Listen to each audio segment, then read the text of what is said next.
Shalom, sekali lagi shalom. Ini masuk kepada sesi yang ketiga.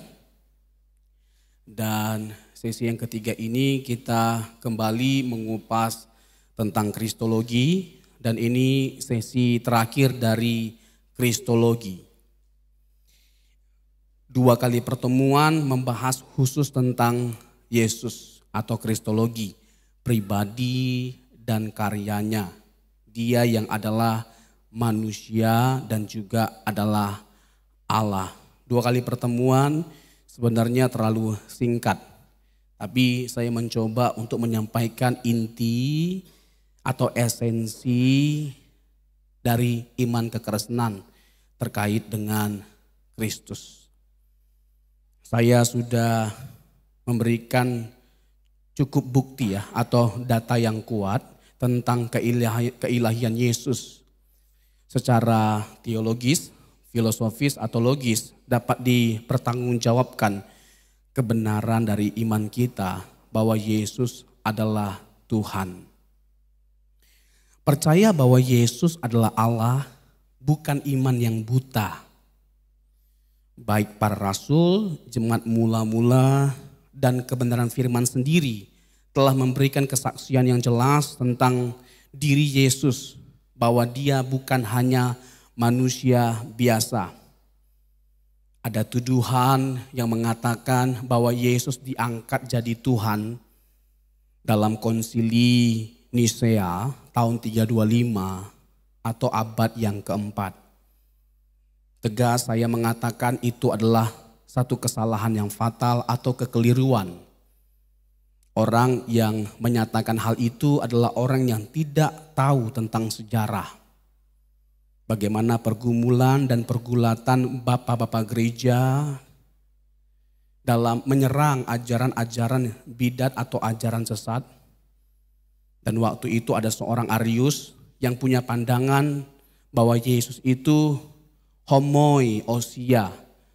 Homoi itu mirip ya, mirip. Ousia itu artinya hakikat. Jadi Yesus hanya memiliki hakikat yang mirip dengan Allah. Tetapi tidak benar-benar sama dengan Bapa yang adalah Allah yang sesungguhnya. Lalu konsili Nisea diadakan dan dideklarasikan bahwa Yesus itu bukan homoiousia tapi homoousia. Homo artinya sama, ousia artinya hakikat. Jadi Yesus memiliki hakikat yang sama dengan Bapa. Bahkan lebih lagi Arius mengatakan bahwa Yesus diciptakan. Yang mana hal ini bertolak belakang dengan iman Kristen yang awal-awal dan kebenaran Alkitab sendiri. Kalau dia adalah Tuhan, maka itu sangat bertentangan dengan logika. Ya, kalau kita meyakini dia Tuhan, bagaimana mungkin Tuhan itu diciptakan? Dia adalah pencipta tanpa diciptakan. Causa prima, ada tanpa sebab. Dialah penyebab dari segala sesuatu tanpa dia disebabkan. Bahkan sebelum ada konsili Nisea tahun 325, para rasul jemaat mula-mula sudah dengan terang-terangan menyatakan imannya akan Yesus sebagai Tuhan dan Juru Selamat, menyembah Yesus. Lagu-lagu yang biasanya diciptakan untuk menyembah Allah juga dilakukan terhadap Yesus.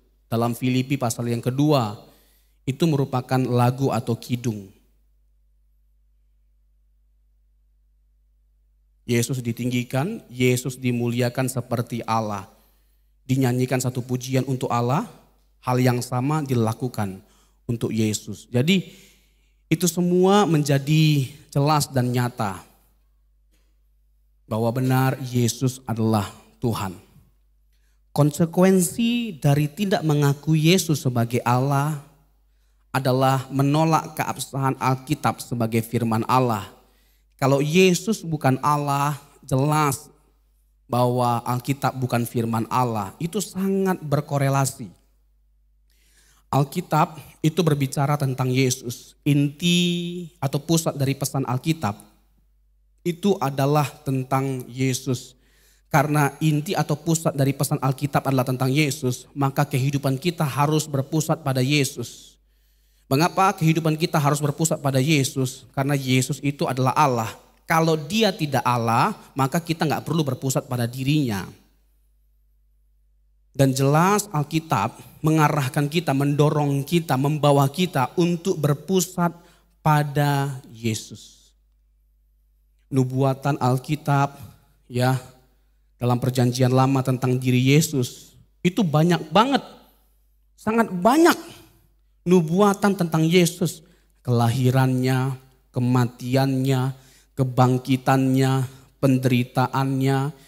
Yesaya pasal 53, hamba yang menderita, ada 12 karakteristik penderitaan dari hamba yang menderita dalam Yesaya pasal 53, dan semuanya detail-detailnya digenapi dalam pribadi Yesus.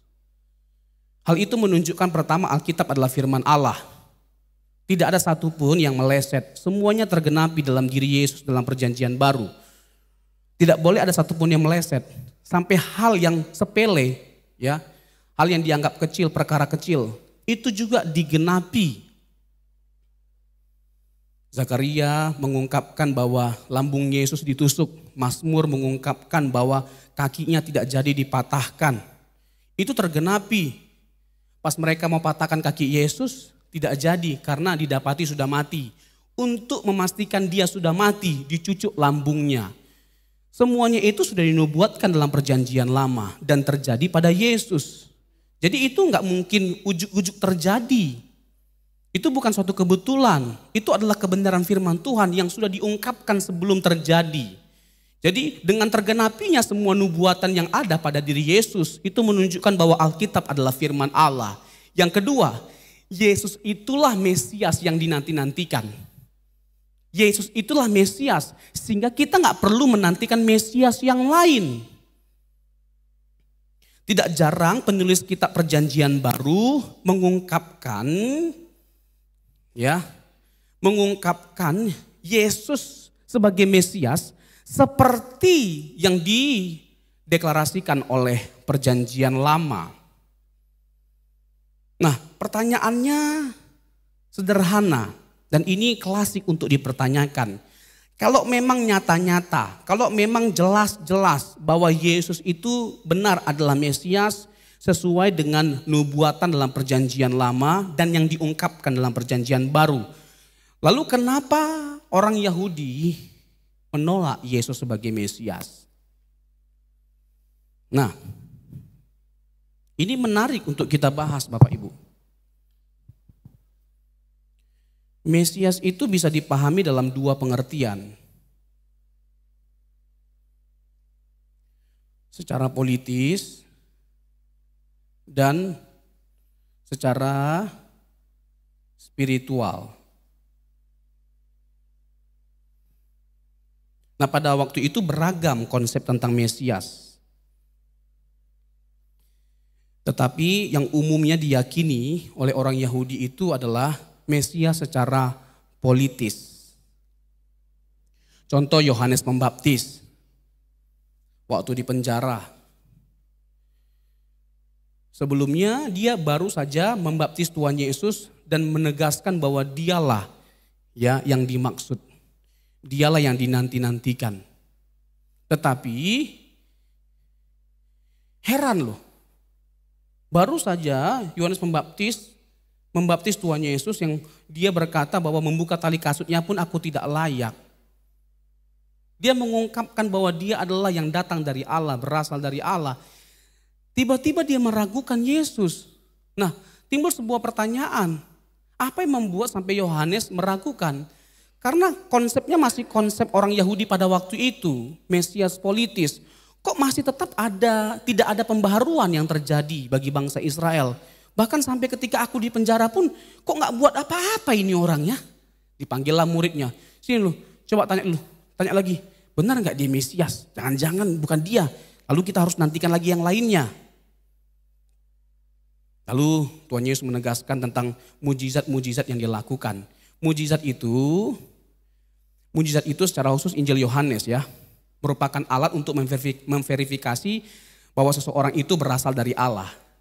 Jadi ketika dinyatakan oleh Tuhan Yesus kepada murid Yohanes, lalu Yohanes menjadi teguh hatinya.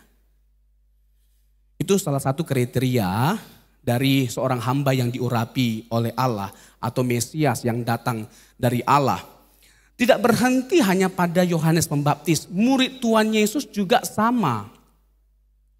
Konsep mereka itu masih Mesias politis. Kisah Rasul pasal 1, kayaknya udah tepat ini sekarang waktunya Tuhan memulihkan kerajaan Israel, kerajaan Sion. Nah, konsep mereka sangat politis. Padahal Yesus dengan tegas mengatakan kerajaanku bukan dari dunia ini. Jadi konsep Mesias yang sesungguhnya adalah konsep spiritual, konsep rohani. Yesus tidak datang untuk dia menjadi raja atas satu bangsa. Seperti harapan bangsa Israel pada waktu itu hanya untuk mereka saja. Tidak. Kalau begitu hanya jadi Mesias politis. Tapi dia adalah Mesias spiritual, rohani. Yang mana dia adalah pemimpin atas semua bangsa. Semua makhluk, semua orang. Tanpa dibatasi. Nah, saya rasa itu sudah cukup clear kalau dipertanyakan mengapa bangsa Israel itu menolak kemesiasan Yesus. Singkat cerita tambahannya adalah mereka mengharapkan Mesias itu seperti Raja Daud. Ya, atau Salomo yang kembali membawa bangsa Israel kepada masa kejayaannya, kegemilangannya. Nah, sementara bukan untuk itu Yesus datang. Dia datang untuk menyelamatkan, menebus dosa manusia. Dia datang untuk menyelesaikan masalah yang tidak bisa diselesaikan oleh raja manapun di muka bumi ini. Dan hanya raja di atas segala raja yang bisa mengemban tugas itu. Dan dia adalah Yesus. Jadi kemesiasiannya itu dalam pengertian ini, bukan dalam pengertian politis. Nah, khusus dalam pertemuan ketiga ini, saya mau lebih lagi menjelaskan tentang the divinity of Jesus Christ. Bahwa dia adalah Allah dan Yahweh.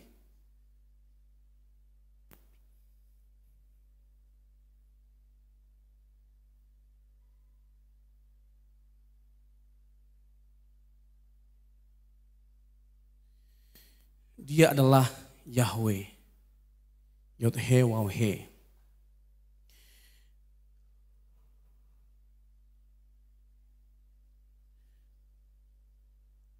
Yahweh itu adalah nama pribadi Allah.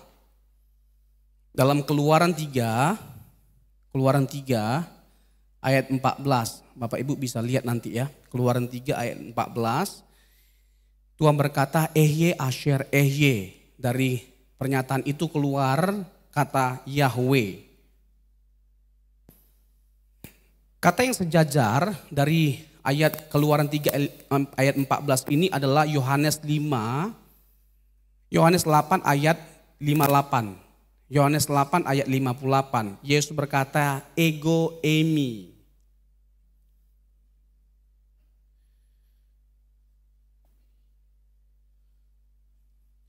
Keluaran 3 ayat 14 Ehye Asher Ehye. Yohanes 8 ayat 58 ego eimi. Itu sebuah pernyataan ilahi yang hanya diungkapkan oleh Allah. Dan pada waktu Yesus mengungkapkan pernyataan itu, mereka tahu bahwa Tuhan Yesus sedang menyamakan dirinya dengan Allah. Contoh dia berkata, akulah roti, akulah pokok anggur yang benar, akulah kebangkitan dan hidup, akulah terang dunia, akulah jalan kebenaran dan hidup. Yohanes 14 ayat 6. Semuanya itu pernyataan yang hanya bisa dinyatakan, diungkapkan oleh Allah. Dan semuanya itu diungkapkan oleh Allah. Dan saya rasa itu semua menjadi bukti yang cukup untuk kita menyimpulkan bahwa Yesus tidak mungkin hanya sekedar manusia biasa. Makanya hanya 3 kesimpulannya dengan semua pernyataan itu. Bahwa Yesus adalah Tuhan atau Allah, atau dia adalah nabi aja, Atau yang ketiga, orang gila.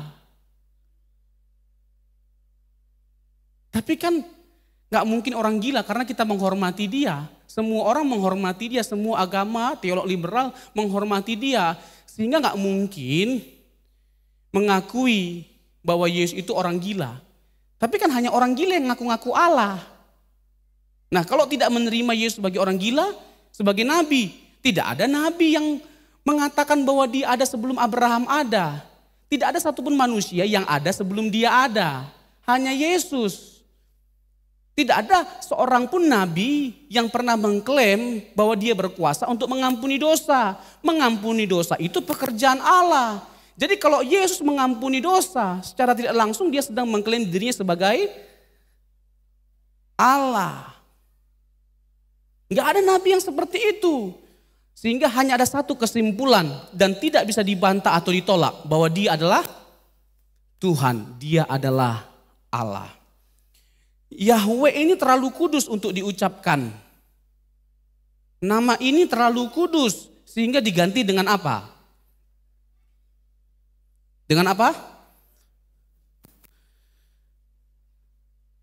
Adonai. Dalam PB diganti dengan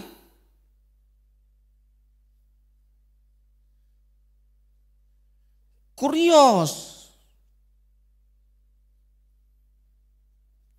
Ketika Septuaginta menerjemahkan PL ke bahasa Yunani, maka kata Adonai itu berubah menjadi Kurios.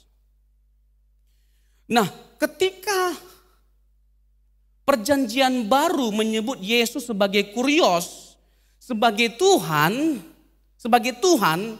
itu sangat merujuk kepada apa? Yahweh. Dia adalah Yahweh. Nah, ini yang akan kita persoalkan. Selain saya akan menunjukkan berbagai macam dasar secara teologis, landasan teologisnya yang menunjukkan betapa kuatnya iman kita bahwa Yesus itu adalah Allah. Bahwa Yesus itu bukan hanya sekedar Allah, dia juga adalah Yahweh itu sendiri. Bapa adalah Yahweh, Yesus adalah Yahweh, Roh Kudus adalah Roh Yahweh. Ketiga pribadi ini memiliki satu nama. Yahweh adalah nama pribadi, Allah itu punya nama banyak. Tapi nama pribadi itu adalah Yod-He-Waw-He. Nama yang diperkenalkan oleh Allah kepada Musa, yang mana pada waktu itu Musa bergumul, bangsa-bangsa lain semuanya punya nama dewanya, Allahnya. Kami gak ada, nanti bangsa lain tanya sama kami jawab apa? Siapa nama Allah kami? Ehye, Asyar Ehye, aku adalah aku. Itu menggambarkan keberadaan Allah yang kekal sifatnya. Kekal sifatnya. Dia yang sangat besar, dia adalah pencipta. Nah, ketika Yesus mendeklarasikan pernyataan yang sama, ego emi, itu artinya sifat-sifat yang ada pada Yahweh juga ada pada dia. Dan diungkapkan oleh perjanjian baru. Yesus adalah Yahweh. Nah, mari kita mulai pembuktiannya. Bagaimana kita bisa menyimpulkan bahwa Yesus itu adalah Yahweh. Nah, nanti juga saya akan menjelaskan beberapa konsep yang salah tentang Yesus. Yang memandang Yesus itu bukan Allah, yang memandang bahwa Yesus itu tidak setara dengan Bapa. Nanti saya akan jelaskan dan beberapa ayat yang dipakai, ya, beberapa ayat yang dipakai tapi disalahpahami, dipahami dengan konsep yang keliru. Nanti saya akan masuk ke situ. Nah, mari kita merujuk kepada Yesaya 40 ayat 3. Yesaya 40 ayat yang ketiga. Ayat ini familiar. Very, very familiar. Yesaya 40 ayat yang ketiga. Ada suara yang berseru, seru apa? Persiapkanlah di padang gurun jalan untuk Tuhan. Kemarin kita sudah belajar, kalau Tuhan huruf besar, dalam bahasa Ibrani, itu disebut apa? Kalau Tuhan huruf besar semua dalam PL, itu dalam bahasa Ibrani disebut apa? Yahweh. Oke. Saya lanjutkan. Persiapkanlah di padang gurun jalan untuk Tuhan. Luruskanlah di padang belantara jalan raya bagi Allah kita. Persiapkanlah di padang gurun jalan untuk Yahweh. Yahweh. Jadi yang akan datang ini, jalan yang sedang dipersiapkan ini untuk siapa? Untuk siapa? Untuk Yahweh. Mari kita lihat Matius 3 ayat 3. Matius 3 ayat yang ketiga. Dikatakan demikian. Sesungguhnya siapa? Dialah itu siapa? Dialah itu siapa? Ini kan Yohanes Pembaptis nih, ngomong nih. Sesungguhnya dialah. Nah, hendak membaptis dia. Nah, dialah itu siapa? Yesus. Sesungguhnya dialah yang dimaksudkan Nabi Yesaya ketika ia berkata, ada suara orang yang berseru-seru di padang gurun, persiapkanlah jalan untuk Tuhan, luruskanlah jalan baginya. Jadi jalan yang dipersiapkan itu bagi siapa? Yesus yang adalah Yahweh. Jelas enggak ayat ini? Menunjukkan bahwa Yesus itu adalah Yahweh. Jelas, ini satu ayat yang bisa kita jadikan bukti untuk menunjukkan bahwa benar dia adalah Yahweh. Kita lanjut masuk ke ayat yang lainnya. Yesaya 6 ayat 3. Bapak Ibu, Yesaya itu adalah salah satu kitab yang paling banyak menubuatkan tentang Yesus, kelahirannya, kematian atau penderitaannya, dipermuliakannya dia. Paling banyak ya menubuatkan tentang Yesus. Dan paling banyak dikutip dalam Perjanjian Baru oleh para rasul dan Yesus sendiri.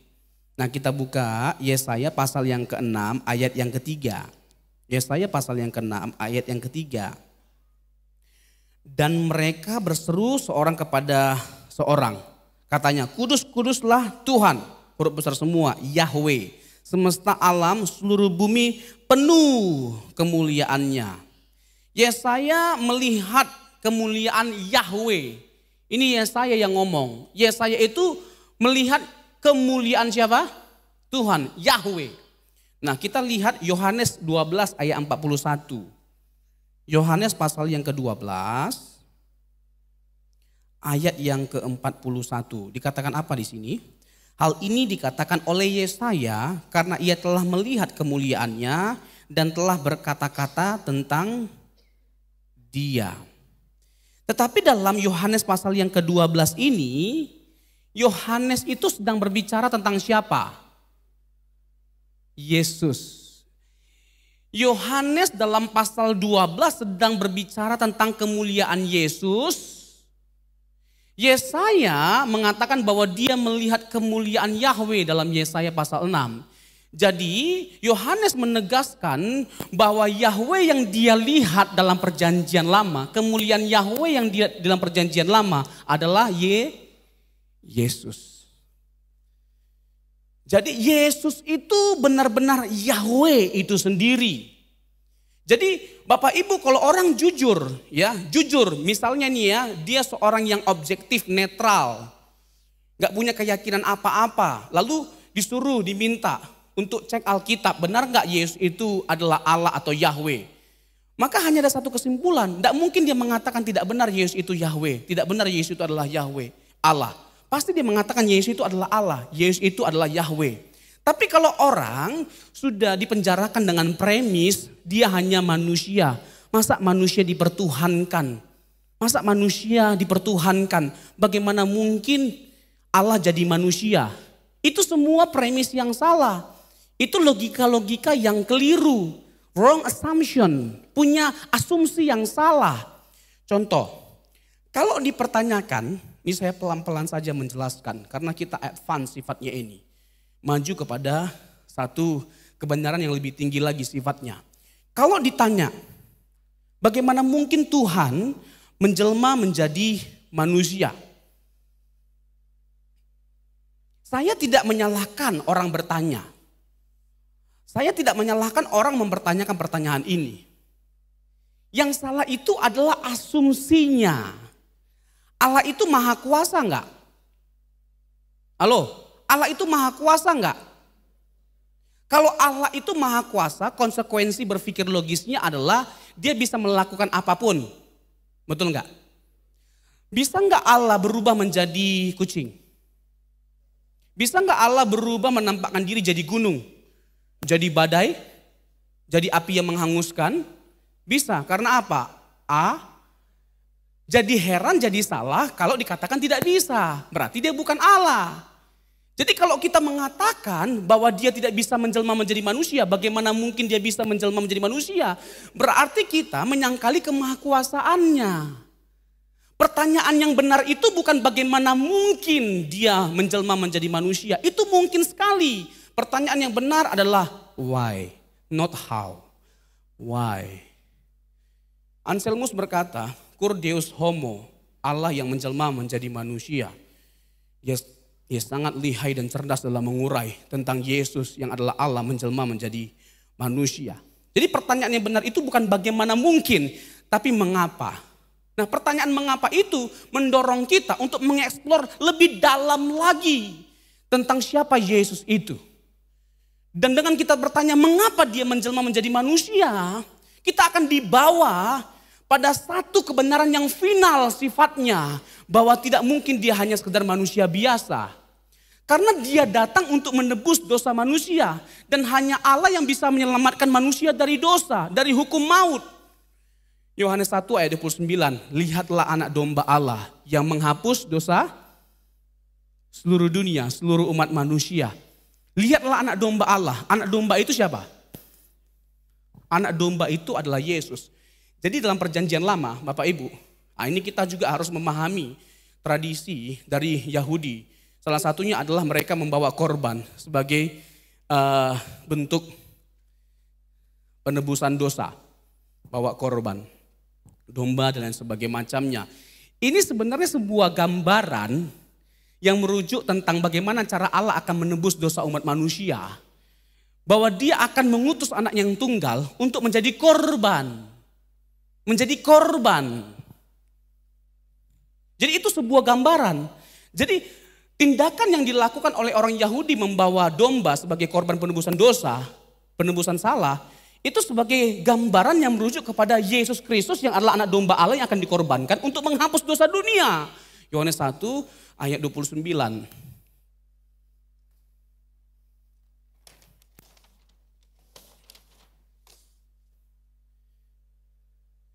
Jadi banyak istilah-istilah yang sebenarnya membingungkan kalau tidak dijelaskan. Ya pernah ada orang non-Kristen, babysitternya atau bagaimana gitu. Ya, apa lagu Kristen yang kata anak domba Allah? Haleluya, haleluya, bagi anak domba. Betul nggak? Haleluya, haleluya. Lalu kebingungan babysitternya, ditanya sama nyonyanya, non, kenapa ya orang Kristen menyembah anak domba? Dia sangka bahwa kita menyembah dewa-dewa yang domba-domba yang lewat itu, Pak. Nah, banyak istilah-istilah dalam kekristenan yang merujuk pada Yesus yang bisa membingungkan kalau tidak dijelaskan. Nah, bagaimana kita bisa menjelaskan kalau kita tidak ngerti, Pak? Kita aja tidak ngerti apalagi mereka, Pak. Terus jawabnya, emangnya kenapa? Ya suka-suka aku lah. Itu keyakinan aku, ngapain kamu urusi? Kalau begini, Yang tadinya itu kesempatan untuk membuat dia bisa masuk ke keyakinan kita, jadi meleset.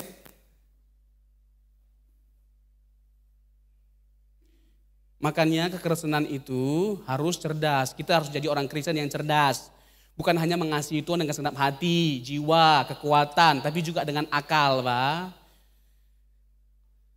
Jangan amin-amin terhadap perkataan pendeta. Jangan pakai akal mengasihi Tuhan. Harus pakai akal. Alkitab yang ngomong, kasih turun Allahmu dengan segenap hatimu, jiwamu, kekuatanmu, dan akal budimu. Jangan bilang begini dulu Pak Pendeta ya. Saya sedikit-sedikit pakai otak. Semenjak saya jadi Kristen, saya nggak pakai otak. Mana bisa, tetap harus pakai otak. Yang ada jadi bodoh, kita dibodoh-bodohi. Makanya nanti tiba-tiba ditanya, lalu nggak bisa jawab, lalu pindah jadi agama seberang, lalu bersaksi, kekristenan nggak bisa dipertanggungjawabkan imannya, doktrinnya ribet-ribet. Lah, kamu selama jadi Kristen nggak pernah belajar, bagaimana caranya ribet? Nggak pernah belajar sungguh-sungguh, Orang Kristen itu menyembah 3 Allah. Siapa bilang 3 Allah, Siapa itu 3 Allah? Bapa, Putra, sama Maria. Dari mana, Nggak ada begitu, Tritunggal mana itu? Itu pun kita nggak setuju. Itu bukan Tritunggal, Bukan seperti itu yang kita pahami. Ya, tapi orang Kristen itu kan menyembah 3 Allah. Nggak jelas. Katanya 3 tapi 1. 1 tapi 3. Tuh kayak kopi 3 in 1. Nah begini kan.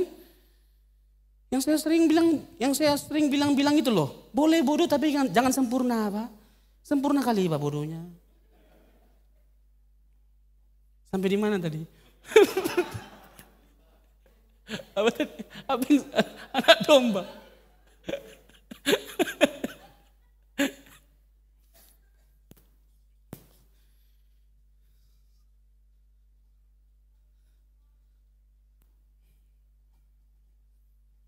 Nabi, raja, imam.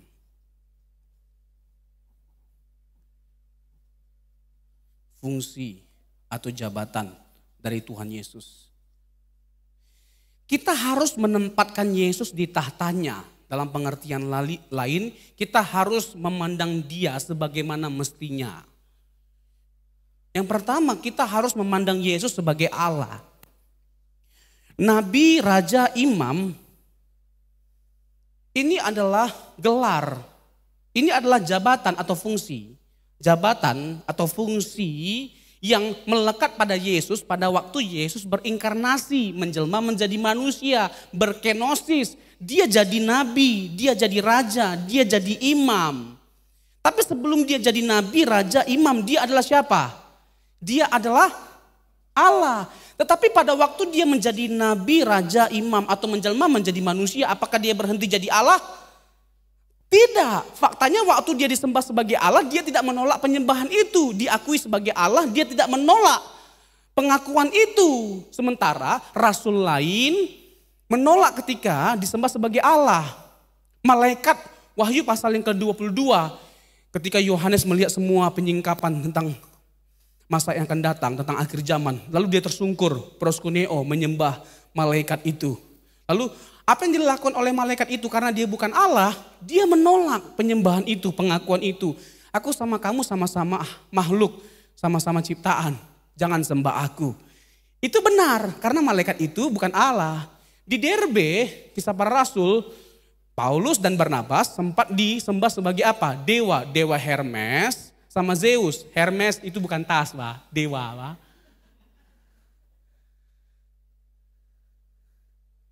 Dewa Hermes dan dewa Zeus. Karena mereka bukan Allah, mereka mengoyakkan bajunya untuk menunjukkan terjadi sebuah penghujatan di mana mereka mengakui, menyadari, sadar diri bahwa mereka bukan Allah. Tapi satu pribadi ini beda. Yang kemarin saya jelaskan dalam pertemuan sebelumnya, Yohanes 20 ayat 28, ketika Thomas melihat Yesus yang bangkit dari kematian, dia berkata apa? Sebelumnya dia ragu-ragu. Dia skeptis. Nggak mungkin. Padahal sudah ada teman-temannya yang menyaksikan Yesus yang bangkit. Nah dia nggak mau sebelum dia sendiri yang menyaksikan secara langsung. Yesus yang bangkit itu meraba lambung dan tangannya. Lalu Yesus menampakkan diri, dia mendapatkan anugerah. Lalu apa kata Thomas? Ho Kriusmu kai hoteosmu. Ya Tuhanku, ya Allahku. Apakah Yesus berkata, oh jangan, aku bukan Allah, aku bukan Tuhan. Apakah Yesus mengatakan demikian? Tidak. Kenapa? Karena memang dia adalah Allah. dan dia layak mendapatkan penyembahan dan pengakuan itu. Bisa nangkap? Bisa ya? Nah, jadi Yesus itu adalah nabi. Fungsi nabi itu apa? Oh, pokoknya nabi itu keras Pak Pendeta, keras. Kalau ngomong keras sekali, ya kan hancur kita dibikinnya. Dibongkarnya semua kesalahan dan dosa kita. Makanya takut kita kalau ada pendeta punya karunia nabi. Lebih bagus kita nggak usah datang. Ketahuan nanti dosa kita Pak Pendeta. Esensi utama dari nabi itu adalah dia menyampaikan suara rakyat. Suara Tuhan, Pak. Itu kan moto dari partai sebelah. Menyampaikan suara Tuhan. Fungsi dari imam mewakili jemaat untuk mempersembahkan pujian penyembahan. Korban. Ya, mempersembahkan korban. Kalau raja, dia punya kekuasaan. Nah, Alkitab menegaskan bahwa Yesus itu adalah nabi, raja, imam. Imam biasanya membawa korban seperti domba dan sebagainya macamnya untuk mewakili jemaat, membawa kepada Allah sebagai korban penebusan dosa. Kalau Yesus dia imam, tapi korban yang dibawa itu bukan domba, dirinya yang dibawa. 1 Yohanes 2. Ya, dia datang untuk menghapus dosa seluruh umat manusia. Dia membawa dirinya. Raja seperti misalnya Matius mendeklarasikan, menggambarkan Yesus sebagai raja karena dia mencatat suratnya itu, tulisannya atau Injil itu kepada orang-orang Yahudi dan kepada orang-orang non-Yahudi yang tertarik dengan iman Yahudi. Makanya untuk menunjukkan bahwa Yesus itu adalah raja, dia mencatat garis keturunan Tuhan Yesus yang berasal dari keturunan raja. Raja siapa? Raja Daud. Makanya beda ya sama Lukas yang menggambarkan Yesus sebagai siapa? Manusia atau juru selamat. Makanya digambarkan Yesus berasal dari keturunan Adam. Kalau benar Yesus itu adalah manusia, harus berasal dari keturunan Adam dia. Kalau benar Yesus itu raja, harus berasal dari keturunan Daud dia. Itulah Matius. Kalau Markus dan Yohanes tidak ada mencatat silsilah atau keturunan Yesus. Ya, silsilah Yesus maksudnya. Nggak ada mencatat silsilah Yesus. Kenapa? Karena Markus menggambarkan Yesus sebagai hamba. Hamba itu nggak dipandang dia. Jadi nggak perlu dicari tahu backgroundnya. Karena menggambarkan Yesus sebagai hamba. Yohanes menggambarkan Yesus sebagai Allah. Allah itu nggak punya background, latar belakang, nggak punya asal usul, nggak punya keturunan. Allah itu kekal, Pak. Sehingga Markus dan Yohanes tidak menceritakan silsilah dari Tuhan Yesus. Jadi jelas ya, Yesus itu adalah nabi, raja, dan imam. Tetapi dia bukan hanya sekedar nabi, raja, dan imam. Dia adalah siapa? Dia adalah Allah. Gak ada keraguan sedikit pun. Tidak ada keraguan sedikit pun untuk kita mengatakan bahwa Yesus itu adalah Allah. Dan ini adalah iman kekristenan yang bersifat fundamental. Kalau Yesus bukan Allah, runtuh semua fondasi kekristenan kita. Runtuh. Dan nanti salah satu pembuktian bahwa dia adalah Allah, bukti terbesar bahwa dia adalah Allah, dia diutus oleh Allah. Dan kekristenan itu adalah agama yang benar. Dibuktikan lewat peristiwa apa? Kematian dan kebangkitannya. Why? Because if there is no resurrection, there is no Christianity. If there is no resurrection, there is no life after death. There is no religion, there is no church. Kalau tidak ada kebangkitan, tidak ada kehidupan di balik kematian. Kalau tidak ada kebangkitan Yesus, tidak ada gereja. Kalau tidak ada kebangkitan Yesus, tidak ada keselamatan. Jadi bagaimana semuanya bisa ada dan tersedia? Karena Yesus bangkit dari kematian. Nah, saya sebenarnya mau menjelaskan itu secara terperinci, tapi saya tidak punya waktu untuk menjelaskannya. Peristiwa kematian dan kebangkitan Yesus menguatkan semua yang dia perkatakan. Dengan Yesus bangkit dari kematian, itu menunjukkan semua yang diperkatakan oleh Yesus, semua yang dikatakan oleh Tuhan Yesus tentang Allah, tentang sorga, tentang kehidupan di balik kematian, tentang kebahagiaan, tentang dirinya, itu benar semuanya. Hanya Allah yang bisa memberikan perintah bagi umat manusia. Hanya Allah. Dan Yesus melakukan hal yang sama seperti yang dilakukan oleh Allah. Kalau Allah dalam perjanjian lama, Keluaran pasal 20 memberikan hukum Taurat.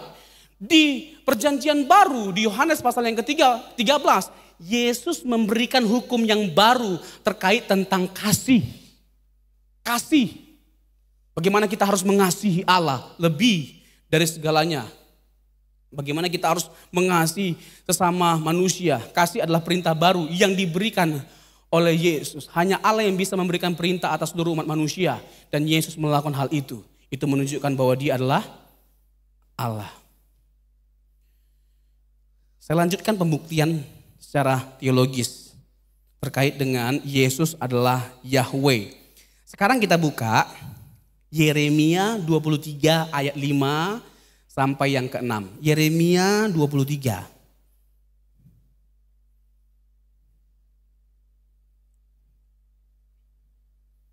Yeremia pasal 23 ayat yang ke-5. Yang sudah dapat katakan amin. Yang belum dapat katakan aman. Ayat 5 dan 6. Coba perhatikan baik-baik Bapak Ibu ya. Jadi ayat-ayatnya itu dicatat aja. Karena dari mulut saya banyak keluar ayat-ayat. Jadi secara teologis benar-benar kaya akan pembuktian. Yeremia 23 ayat yang ke-5 dan 6. Sesungguhnya waktunya akan datang.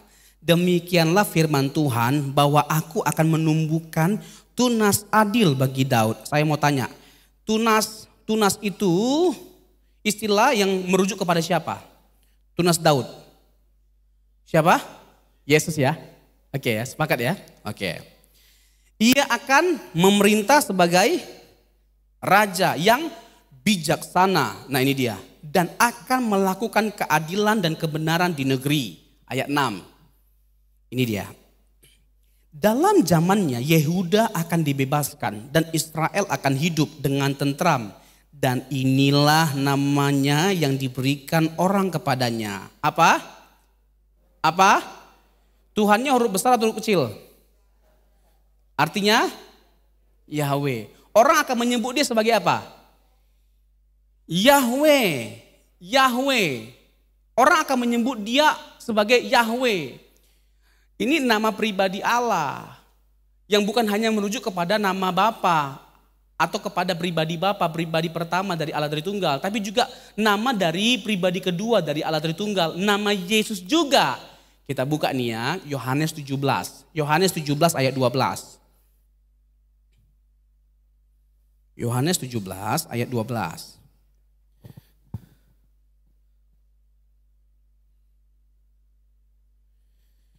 Selama aku bersama mereka, aku memelihara mereka dalam siapa? Namamu. Nama Allah siapa? Nama Allah siapa? Yahweh. Ya, yaitu namamu yang telah engkau berikan kepada ini pernyataan siapa? Yesus. Nama yang telah diberikan kepada siapa? Kepadaku. Jadi nama Yahweh itu bukan hanya nama yang melekat pada pribadi Bapa, tapi juga melekat pada pribadi Yesus. Jadi Yesus itu bukan hanya sekedar Allah, tapi dia adalah Yahweh. Dengan dia adalah Yahweh, segala kedudukan, sifat-sifat, kemuliaan, tahta, nama yang hanya dipersembahkan kepada Allah juga dipersembahkan pada diri Yesus. Karena apa? Karena dia adalah Yahweh. It is very clear. Nanti Bapak Ibu, kalau ada yang mau dipertanyakan, silahkan. Silakan untuk mempersiapkan pertanyaannya. Nah, saya masuk lagi ya kepada pembuktian atau argumentasi selanjutnya terkait dengan keilahian Yesus, sehingga kita benar-benar punya argumentasi yang kuat, yang kokoh dan tidak gampang digoncangkan. Ya, kita tidak mudah tergoncangkan. Sekali lagi, kita tidak mempertuhankan Yesus. Yesus memang adalah Tuhan. Tanpa kita akui dia sebagai Tuhan, dia tetap Tuhan. Jadi bukan karena kita akui, kita percaya dia sebagai Tuhan sehingga dia jadi Tuhan, Pak. Memang dia adalah Tuhan. Nah, jadi tidak ada manusia yang dipertuhankan.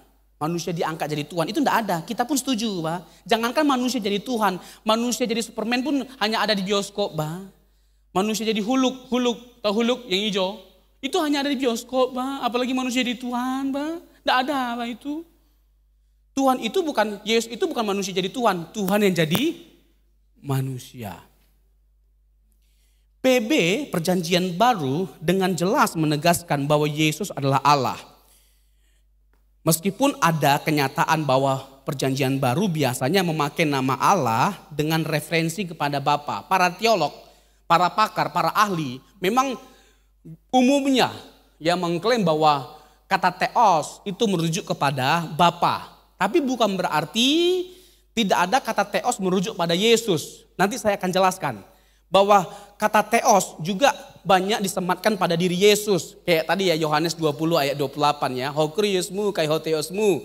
Roma 9 ayat 5. Bahwa dia adalah Allah. Dan masih banyak lagi. 1 Yohanes 5 ayat 20. Masih banyak lagi ayat-ayat yang menegaskan bahwa Yesus itu juga theos. Tapi lebih banyak lagi kata theos itu merujuk kepada Bapa. Jadi para pakar menegaskan hal itu.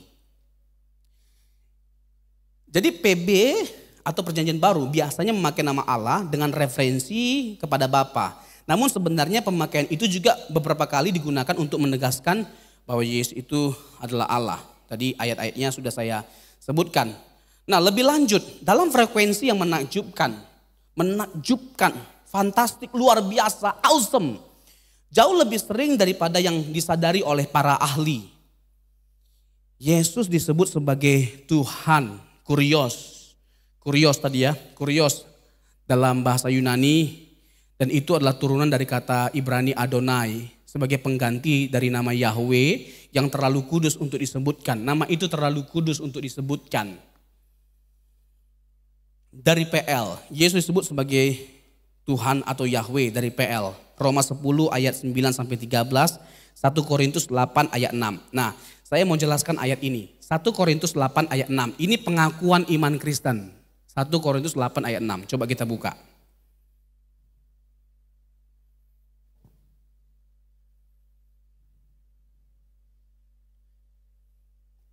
Satu Korintus 8 ayat yang ke-6. Setelah pembahasan ini nanti kita masuk kepada kekeliruan, kesalahpahaman orang banyak dalam memandang Yesus. 1 Korintus 8 ayat 6 dikatakan demikian. Namun bagi kita hanya ada satu Allah saja, yaitu Bapa, yang daripadanya berasal segala sesuatu, satu, dan yang untuk dia kita hidup, dua, dan satu Tuhan. Satu Tuhan saja. Siapa? Yesus. Yesus Kristus yang olehnya segala sesuatu telah dijadikan satu dan yang karena dia kita hidup dua.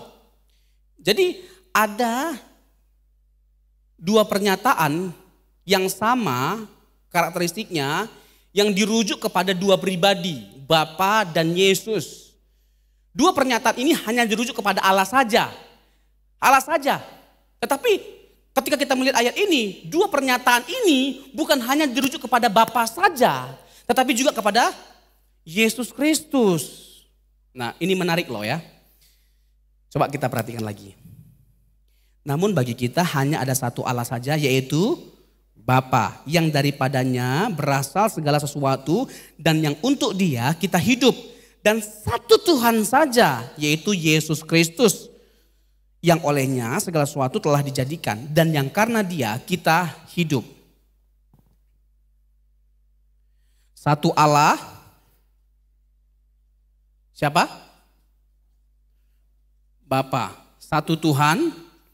Siapa? Yesus Kristus.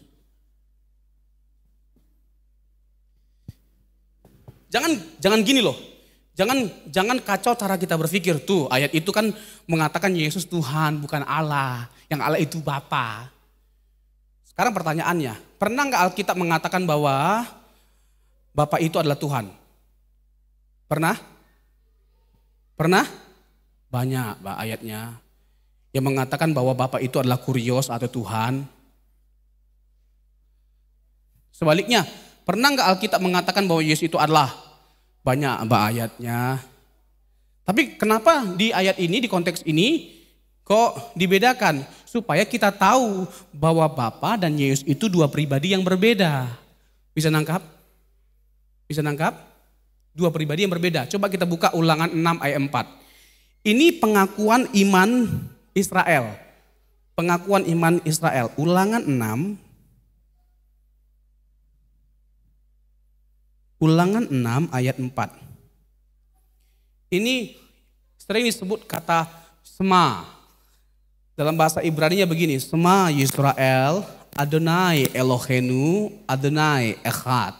Echad. Echad. Echad.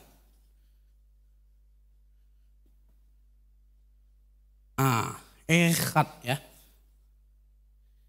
Dalam bahasa Ibrani kata satu itu ada dua, Echad dan Yahid. Nah, tidak jarang para teolog, secara khususnya orang sistematika, menggunakan kata Echad untuk merujuk kepada pembuktian kebenaran dari Allah yang Tritunggal, bahwa Allah itu jamak pribadinya dengan merujuk kepada kata Echad. Tapi nggak jarang kata Echad juga merujuk kepada satu orang dalam perjanjian lama. Nah, saya nggak punya waktu untuk menjelaskan secara detail kedua hal ini. Tapi ya kalau orang mau menggunakan cara seperti itu silakan saja untuk membuktikan kebenaran dari Allah yang Tritunggal. Tapi saya agak kurang serak atau setuju ya terkait dengan hal itu. Saya lebih setuju dengan kata Tuhan itu Allah kita, Yahweh Elohim. Elohim Yahweh. Ya. Huruf besar semua ya. Ada Tuhan dan ada siapa? Ada Allah. Nah, ayat ini bisa nggak dipakai sebagai dasar untuk membuktikan kebenaran Allah yang Tritunggal? Bisa, tapi dari kata Tuhan dan Allah itu. Ya, Yahweh dan Elohim. Ini merujuk kepada Yesus, ini merujuk kepada Bapa. Merujuk kepada Bapa. Itu dia. 1 Korintus 8 ayat 6 itu pengakuan iman Kristen. Ulangan 6 ayat 4 itu pengakuan iman Yahudi. Dan Paulus menjelaskan pengakuan iman Yahudi itu lebih terperinci. Ya, menjelaskan atau mengurai iman Yahudi itu lebih terperinci atau lebih lengkap, lebih komprehensif. Ya, setelah kehadiran atau inkarnasi Tuhan Yesus. Jadi siapa Tuhan dan siapa Allah itu dijelaskan oleh Rasul Paulus dalam 1 Korintus ayat 8 dan 6. Oke, saya masuk kepada beberapa ayat yang sering disalah artikan untuk menolak keilahian Yesus atau kesamaan hakikat antara Yesus dengan Bapa. Cepat saja ya sebelum kita masuk ke ruang tanya jawab. Yohanes 14 ayat 28. Nanti Bapak Ibu catat saja, nanti dibaca di rumah. Yesus berkata, Bapa lebih besar daripada aku. Bapa lebih besar daripada aku. Pertanyaannya, tuh, bukankah itu menunjukkan bahwa Yesus itu bukan Allah? Satu, yang kedua, bahwa Yesus tidak setara dengan Bapa. Bapak Ibu, kita itu harus melihat Alkitab itu secara utuh. Bukan hanya sola scriptura, tapi juga tota scriptura. Sola scriptura itu artinya oleh Alkitab, di mana kita mendasarkan kehidupan kita, pengajaran kita, teologi kita, doktrin kita pada Alkitab. Not only that. Saya sangat setuju dengan pernyataan itu, tapi bukan hanya sekedar berhenti di situ.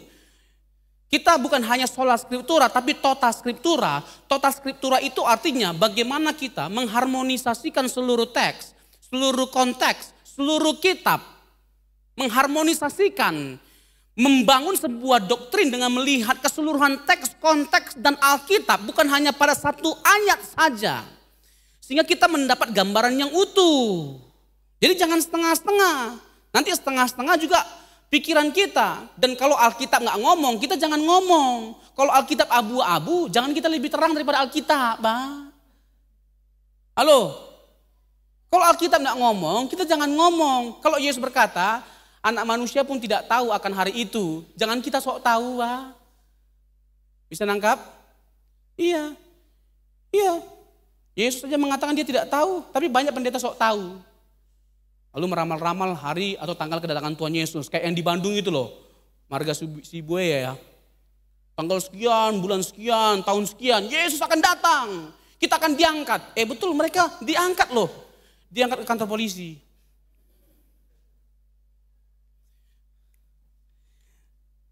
Bapa lebih besar daripada aku. Konteksnya, nah ini dia. Bapak Ibu, saya bukan tipikal orang yang gampang sekali menyesat-nyesatkan. Sesat. Apalagi keluar kata-kata kasar. Tolol, goblok, anak setan. Gak perlu, gak penting. Kita harus menerima perbedaan. Amin. Kalau orang mengatakan Yesus setara dengan Bapa, silakan. Tidak setara dengan Bapa, silakan. Tapi kamu jangan menolak keilahiannya. Bahwa dia adalah Allah, bahwa dia adalah juru selamat. Karena dia adalah pribadi yang bisa menghadirkan keselamatan bagi setiap kita. Kalau kita menolak yang menghadirkan keselamatan bagi setiap kita, apa jalannya kita bisa selamat? Jadi gak jadi masalah. Nah, saya bukan tipikal orang yang dengan mudah menyesatkan orang. Dan kita juga semua jangan, hanya karena berbeda. Yang penting kita merujuk kepada Alkitab yang sama dan memegang prinsip yang kuat dalam menafsirkan Alkitab, hermeneutika.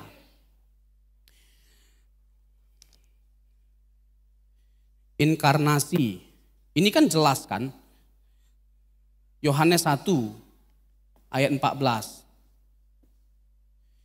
Inkarnasi, Bapak Ibu, dalam konteks inkarnasi. Lalu Filipi pasal yang kedua ayat 6-8. Dia gak berhenti hanya sekedar menjelma menjadi manusia. Tapi Paulus menjelaskan bagaimana Yesus yang telah menjelma menjadi manusia. Dia mengosongkan dirinya.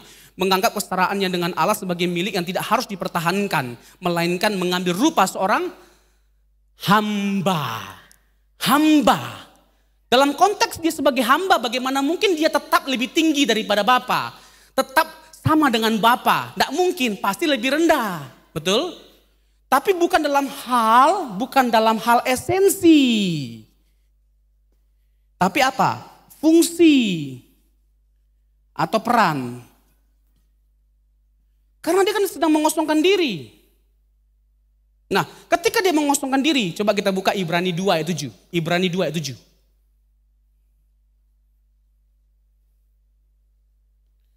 Dikatakan apa di sana?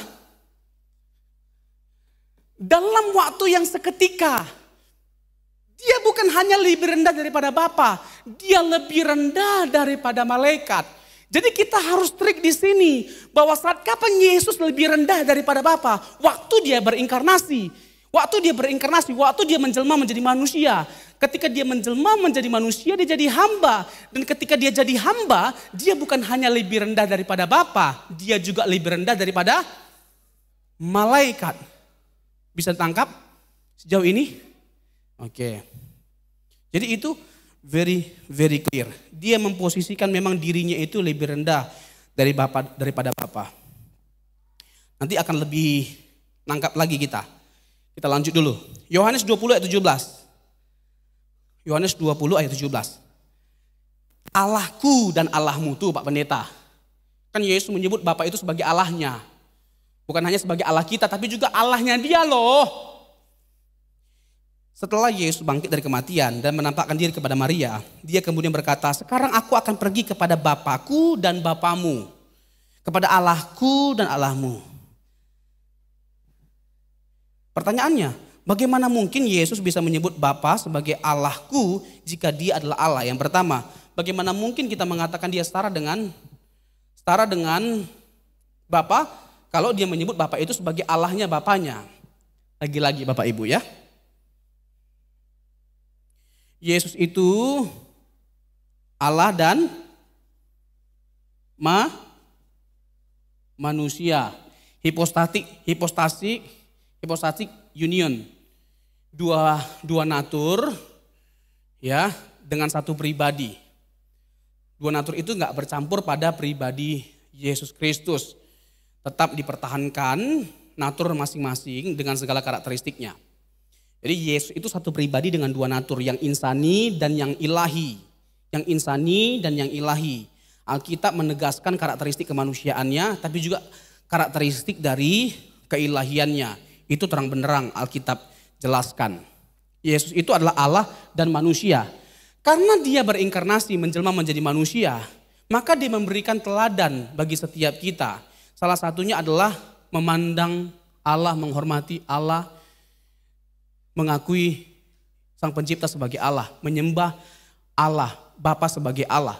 Kalau dia benar-benar manusia yang mengosongkan diri, apalagi hamba, apalagi, maka salah nggak kalau dia menyebut dia Bapa sebagai Allah? Salah nggak? Nggak salah, kan dia manusia. Dalam keadaan dia sebagai manusia, dalam keadaan sebagai hamba, dia memandang Allah itu sebagai Allahnya. Allahnya. Matius 26 ayat 39, Yesus berdoa di Taman Getsemani. Yesus itu Allah. Lalu kalau dia Allah, kenapa dia berdoa kepada Allah? Karena dia adalah manusia atau hamba. Dia adalah hamba yang telah mengosongkan diri. Credo Chalcedon dan Athanasius menyatakan bahwa berkenaan dengan kemanusiaan Kristus, dia lebih rendah daripada Bapa di dalam naturnya. Jadi konsili itu ada banyak ya, konsili Nisea, Konstantinopel, Efesus, Chalcedon dan lain sebagainya macamnya. Yesus Kristus memiliki natur manusia dan sebagai manusia dia dapat menyebut Bapa sebagai Allahnya. Itu bukan sesuatu yang perlu dipertanyakan, dipersoalkan dan harus dipahami dengan benar ya, supaya kita nggak salah kaprah. Nah, yang ketiga, yang sulung. Nah, ini dia, ini menarik ya. Yang sulung. Kolose 1 ayat 15. Ayat ini sering dipakai oleh saksi Yehova. Prototokos. Kolose 1 ayat 15. Kolose 1 ayat 15 dikatakan demikian. Ia adalah gambar Allah yang tidak kelihatan, yang sulung lebih utama dari segala yang diciptakan. Yang utama. Prototokos. Nah begini, Bapak Ibu coba lihat saya sebentar. Ayat ini dipakai oleh saksi Yehova dan Arius untuk menunjukkan bahwa Yesus itu diciptakan. Jadi sebelum Allah menciptakan segala sesuatu, Yesus terlebih dahulu diciptakan. Dan Yesus diberikan kuasa atau mandat untuk menciptakan segala sesuatu bersama dengan Bapa. Nah, apakah ayat itu mengatakan demikian? Kata prototokos itu tidak mengatakan yang pertama dalam pengertian bilangan atau matematika. Itu salah kaprah. Itu salah. Lalu maksudnya apa? Sebagian orang menafsirkan ini sebagai penegasan bahwa Yesus memiliki awal dalam waktu. Dan karena itu dia adalah makhluk yang diciptakan oleh Allah. Namun penelitian para teolog, para ahli menekankan bahwa anak sulung dalam bahasa Yunani itu prototokos. Lebih kepada apa? Hal kedudukan, pewaris atau keunggulan. Jadi bukan yang pertama diciptakan, tetapi dia lebih utama dalam pengertian, dia lebih unggul dari segala sesuatu. Dia lebih unggul, dia berkuasa berdaulat atas segala sesuatu. Dia lebih besar dari segala sesuatu. Itu maksudnya. Sehebat apapun manusia, sehebat apapun malaikat, ya makhluk-makhluk sorgawi, Tuhan Yesus mengungguli semuanya. Itu prototokos. Nah, kalau kata prototokos dipahami dalam pengertian yang pertama dalam pengertian matematika, sehingga disimpulkan bahwa dia diciptakan sebagai yang pertama sekali, penafsiran ini akan bermasalah di ayat selanjutnya. Coba lihat ayat 18, Kolose 1 ayat 18. Ialah kepala tubuh, yaitu jemaat. Ialah yang sulung yang pertama bangkit dari antara orang mati. Sehingga ia yang lebih utama dalam segala sesuatu. Ada kata prototokos di situ. Pertanyaan saya, sebelum Yesus bangkit, ada nggak orang yang pernah bangkit dari kematian? Oke, saya ulangi pertanyaan saya. Ada yang bilang ada yang bilang enggak. Sebelum Yesus bangkit, ada nggak orang yang pernah bangkit dari kematian? Ada yang bilang begini, ada, tapi kepalanya geleng-geleng, ada. Begini itu enggak ada apa? Begini enggak ada. Ada atau enggak ada? Sebelum Yesus bangkit, Pak, ada enggak orang yang pernah dibangkitkan dari kematian, Pak? Hah? Kok bisa beda ya? Lazarus bagaimana, Pak? Hah? Anak muda Nain bagaimana, Pak? Halo? Ini kita beda Alkitab gitu ya kayaknya. Yohanes pasal 11, Lazarus, Pak. Ya Allah. Begini amat nasib hambamu. Ada nggak yang sebelum Yesus bangkit dibangkitkan dari kematian? Udah selesai. Ada apa? Nah, kalau dipahami prototokos dalam pengertian pertama, gugur nggak? Ayat 18. Gugur nggak? Karena ada yang bangkit dari kematian sebelum Yesus. Kan aneh kalau dipahami prototokos dalam pengertian yang pertama dalam pengertian matematika, dalam pengertian bilangan, itu sebuah keanehan. Nah, prototokos maksudnya apa? Keunggulan, lebih unggul. Lalu apa yang membedakan, apa yang membuat kebangkitan Yesus dari kematian lebih unggul daripada yang pernah bangkit sebelumnya? Ini dia. Yang begini-begini memang gak bisa sebentar, Pak. Harus lama-lama. Dan lebih bagus kita lama-lama di rumah Tuhan daripada di kode tua. Amin.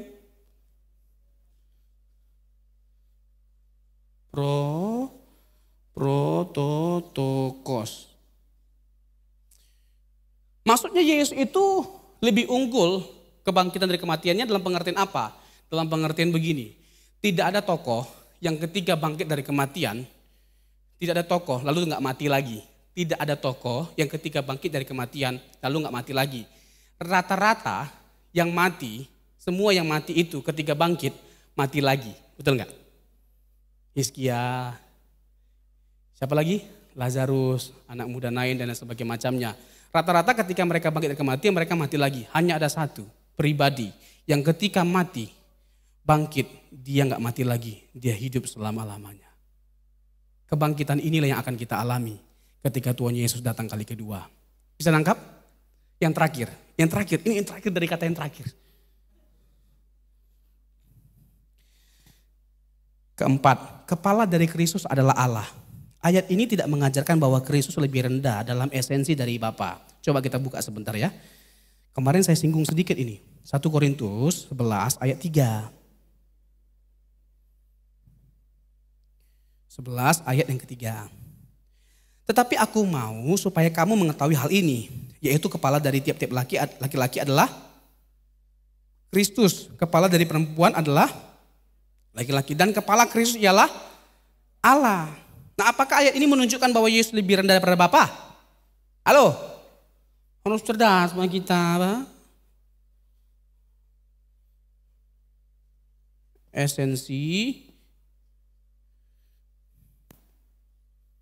sama ekonomi atau fungsi. Dalam pengertian fungsi, Bapa itu lebih tinggi daripada Yesus. Lebih tinggi. Karena dia sedang menjelma menjadi manusia. Sekarang saya tanya, setuju enggak bahwa laki-laki itu dalam rumah tangga lebih tinggi daripada wanita dalam hal apa? Dalam hal fungsi, dalam hal esensi setara enggak? Setara enggak? Sama seperti Bapa dan Yesus. Dalam pengertian esensi mereka setara. Dalam hal fungsi mereka tidak setara. Saya sama Bapak Jokowi mana lebih tinggi, mana lebih besar? Mana lebih besar? Pak Jokowi, Pak? Hah? Pak Jokowi pasti lebih tinggi daripada saya, lebih besar Pak. Tapi dalam hal esensi saya sama nggak sama Pak Jokowi? Sama Pak, setara sehakikat, sama-sama manusia Pak. Amin. Nah, kurang lebih seperti itu. Bisa nangkap? Oke, bisa terpuaskan? Hanya Allah yang tahu.